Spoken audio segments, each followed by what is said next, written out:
Hello everybody, my name is Kat Bowser. I'm your resident fantasy therapist and welcome to my channel.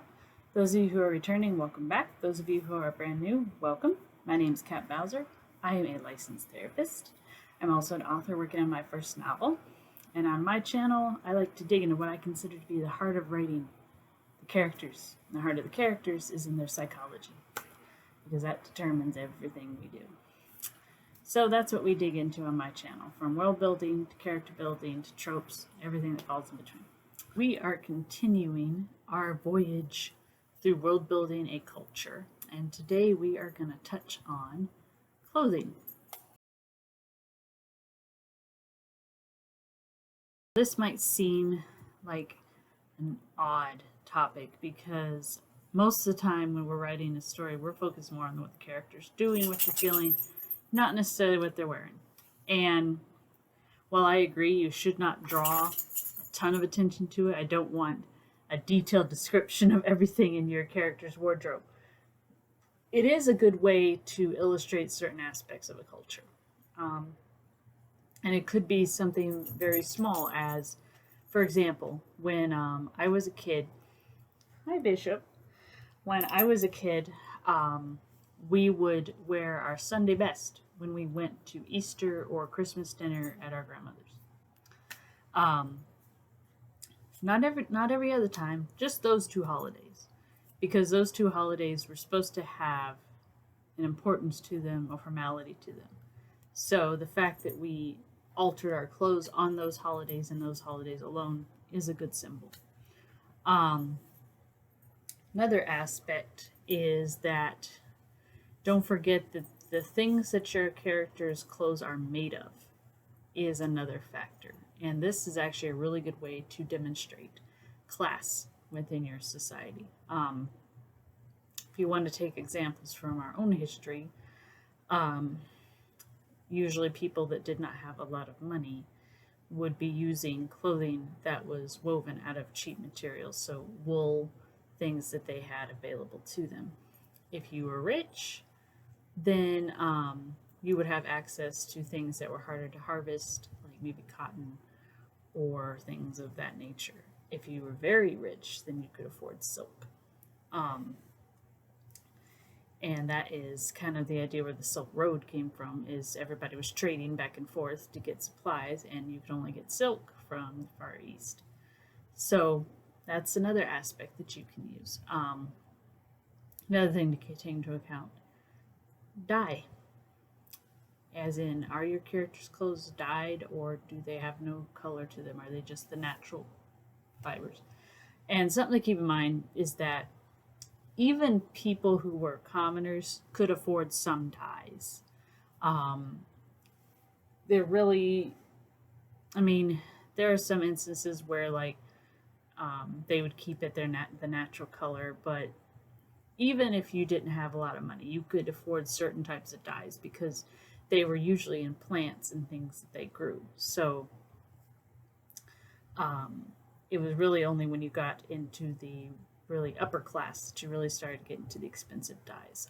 The reason that we associate purple with royalty is because purple was freaking expensive. So usually only the royalty could afford it. Usually because it was made of a rare type of plant, or sometimes it took several plants. I'd have to look up the exact name, but there was a very expensive plant that made a very deep purple shade. And so naturally only nobility or royalty could afford it. So that's something to keep in mind. What color are your characters' clothes? And does it vary? Like for instance, Ani, one of my main characters, when we first introduced to him, he has started training, and he talks about how he's never had clothes that are blue before, because blue in their culture is expensive. If you go into my Natuba, you're introduced to Tima, who is the prince of the Natuba, and he wears green and blue because those colors are associated with their mother goddess, and so it is the color of the ruling class, essentially. So he wears it and his mother wears it. Nobody else wears that color. And in that case, it's not because of price, it's because of a spiritual aspect of it. The idea that if you are to wear the colors that are associated with the people who are ruling, you are essentially almost spitting in the face of the mother goddess, and you don't want to do that. As nice as she can be, she can be pissed off, and that's not a good thing either. Um, Other thing, do your characters wear clothes at all? Um, my Dragreem, very wear very little clothes. Especially Zava because he is a lower class. So they essentially wear enough to cover areas that you don't want to get hit or bashed around, and that's about it. They don't wear a lot of other clothes. Um, and something to keep in mind is that modesty is going to vary from culture to culture to culture. So, for example, in my centaur race, the women walk around completely topless because in their culture it doesn't matter. It's just seen as that's what the men look like, that's what the women look like. That's it. Um, so that's something to keep in mind when you're considering what your people wear. Is also what don't they wear. For example, one thing that the Natuba do that Suna, who is from the Natusa clan, has to get used to is they don't typically wear shoes. They usually just walk around barefoot because they've developed calluses on their feet, and so they don't really need to. Um, Suna, on the other hand, was raised that you should always wear shoes because it's to protect your feet, etc., etc., etc. And then if you go up north, you have the Natula, and they will always have shoes on because they live in ice and snow, and it is cold. So their clothing is more focused on furs and hide and things like that. So they don't worry so much on color or style or things like that. They're worried about practicality. So that's another thing. Another aspect, costumes, as in traditional costumes. If you look throughout a lot of different cultures, you will find different cultural costumes. So, like, are there specific rituals where everybody has to wear a certain design or outfit? Are there certain outfits that dictate a certain status or a certain profession? Let's see here. Like, for example, weddings. The white wedding dress we owe to Queen Victoria. Before that time, when a woman got married, she wore her best dress. Um, and most of the time, it was a dress she could rewear for practicality reasons. But at a lot of times now, we have in different cultures where there is a specific outfit or design that is for the wedding.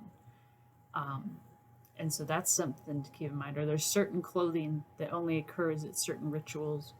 Are they ever reused? Is it ever appropriate to reuse them? Things like that. Let's see here.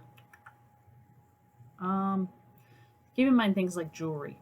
Um, like in our culture, the United States, I mean, you got piercings everywhere: ear piercings, nose piercings, tongue piercings, back piercings, piercings in unmentionable places.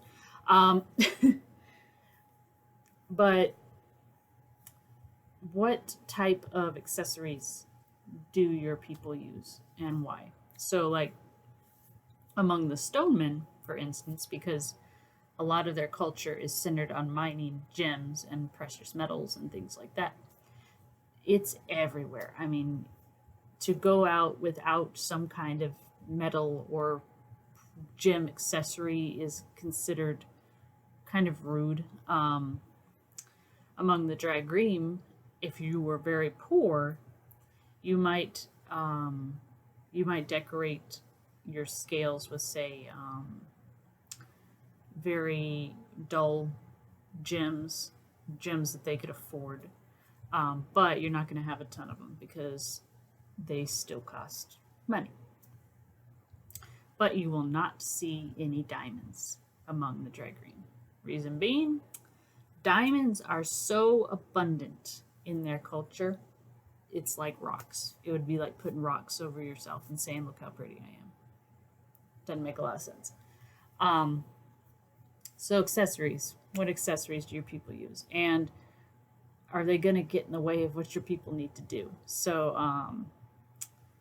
with my stoneman, like I mentioned, Taryn is Nali, one of my MCs, is his uncle. And he will usually take off all his rings and everything like that when he's working because he's working in a forge. And you don't want metal near a forge as a general rule, unless you're melting it. So little things like that. And again, this isn't something that I think you necessarily have to spend a ton of time on in your story. This should be just mentioned in passing. If it's a ceremony, maybe take time to just describe the ceremony a little bit. If it's just talking about people in general, I especially like to do it when I have MCs or characters of different social ranks next to each other.